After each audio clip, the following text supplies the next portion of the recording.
Good afternoon, and welcome back to Stories with Don.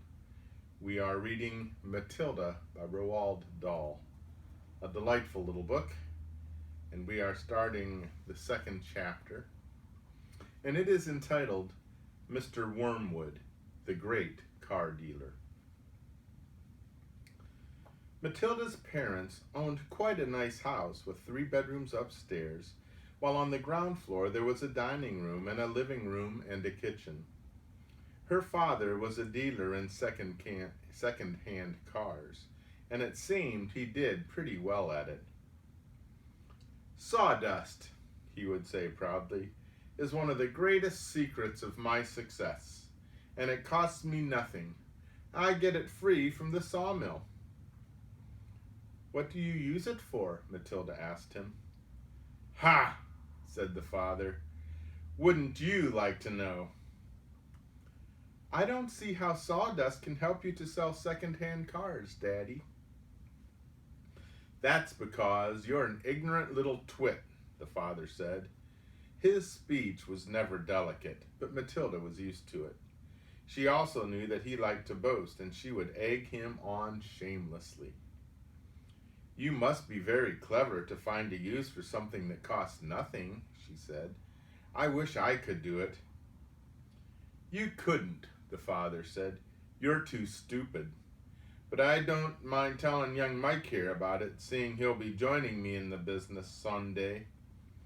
Ignoring Matilda, he turned to his son and said, I'm always glad to buy a car when some fool has been crashing the gears so badly they're all worn out and rattle like mad. I get it cheap. Then, all I do is mix a lot of sawdust with the oil in the gearbox, and it runs as sweet as a nut. How long will it run like that before it starts rattling again? Matilda asked him. Long enough for the buyer to get a good distance away, the father said, grinning. About 100 miles. But that's dishonest, Daddy, Matilda said. It's cheating. No one ever got rich being honest, the father said. Customers are there to be diddled. Mr. Wormwood was a small, ratty-looking man whose front teeth stuck out underneath a thin, ratty mustache. He liked to wear jackets with large, brightly colored checks, and he sported ties that were usually pale or yellow-green. Now take mileage, for instance, he went on. Anyone who's buying a second-hand car, the first thing he wants to know is how many miles is done, right? Right, the son said. So I buy an old dump that's got about 150,000 miles on the clock. I get it cheap, but no one's going to buy it with a mileage like that, are they? These days, you just can't take that speedometer out and fiddle the numbers back like you used to 10 years ago. They fixed it so it's impossible to tamper with, unless you're a ready watchmaker or something. So what do? I use my brains, laddie. That's what I do. How? Young Michael asked, fascinated. He seemed to have inherited his father's love of crookery.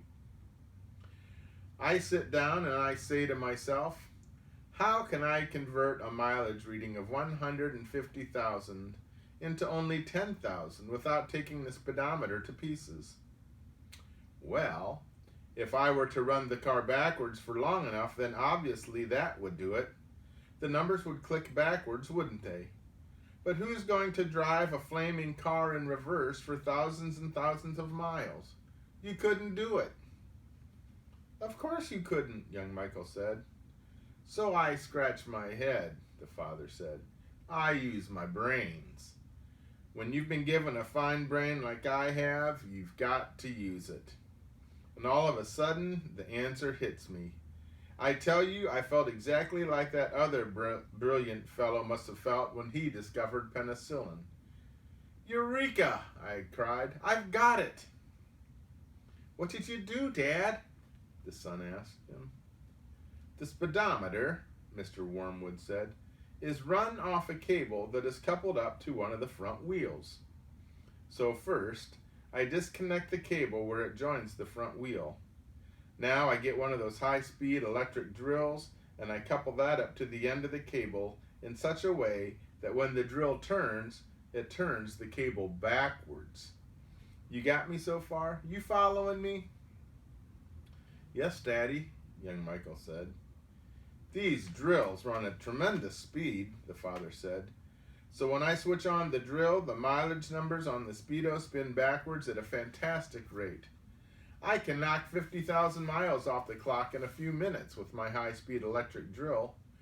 And by the time I've finished, the car's only done 10,000 and it's ready for sale. She's almost new, I say to the customer. She's hardly done 10,000. Belonged to an old lady who used it only once a week for shopping.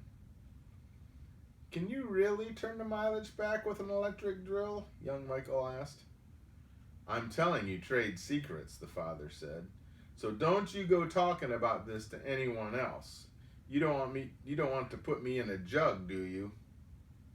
I won't tell a soul, the boy said. Do you do this to many cars, Dad? Every single car that comes through my hands gets the treatment, the father said. They all have their mileage cut to under 10,000 before they're offered for sale. And to think I invented that all by myself, he added proudly. It's made me a mint. Matilda, who had been listening carefully, said, But Daddy, that's even more dishonest than the sawdust. It's disgusting. You're cheating people who trust you. If you don't like it, then don't eat the food in this house, the father said. It's bought with the profits. It's dirty money, Matilda said. I hate it. 2 red spots appeared on the father's cheeks. Who the heck do you think you are? He shouted. The Archbishop of Canterbury or something? Preaching to me about honesty? You're just an ignorant little squirt who hasn't the foggiest idea of what you're talking about. Quite right, Harry, the mother said, and to Matilda, You've got a nerve talking to your father like that. Now keep your nasty mouth shut so we can all watch this program in peace. They were all in the living room eating their suppers on their knees in front of the telly. The suppers were TV dinners in floppy aluminum containers with separate compartments for the stewed meat, the boiled potatoes, and the peas. Mrs. Wormwood sat munching her meal with her eyes glued at the American soap opera on the screen. She was a large woman whose hair was dyed platinum blonde, except where you could see the mousy brown bits growing out from the roots. She wore heavy makeup, and she had one of those unfortunate bulging figures where the flesh appeared to be strapped in all around the body to prevent it from falling out. There's a picture of them eating dinner. Lovely family, isn't it?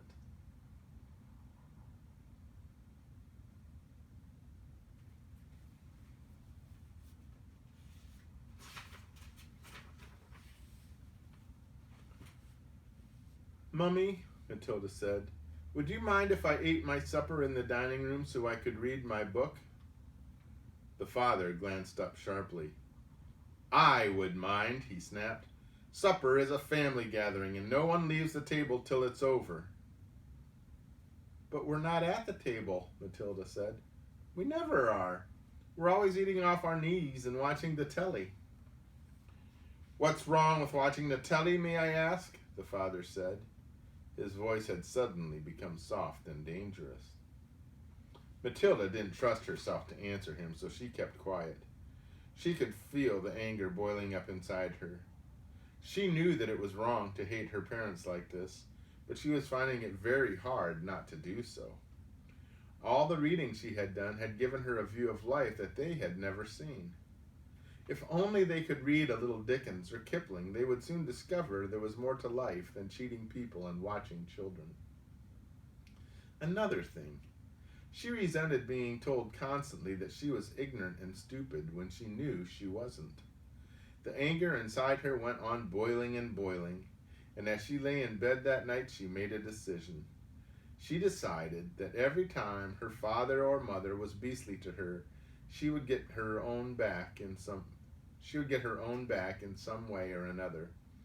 A small victory or two would help her to tolerate their idiocies and would stop her from going crazy. Now you must remember that she was still hardly 5 years old, and it's not easy for somebody as small as that to score points against an all-powerful grown-up. Even so, she was determined to have a go. Her father, after what had happened in front of the telly that evening, was the first on the list.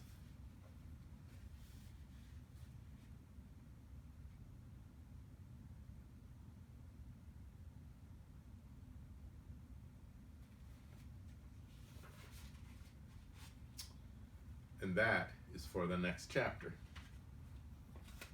So we will have to see what she has in mind for him. Sneaky little thing, isn't she? Getting to be. Well, I hope that you're enjoying this story. May you have a great rest of the day. May you stay well, and God bless you. Goodbye.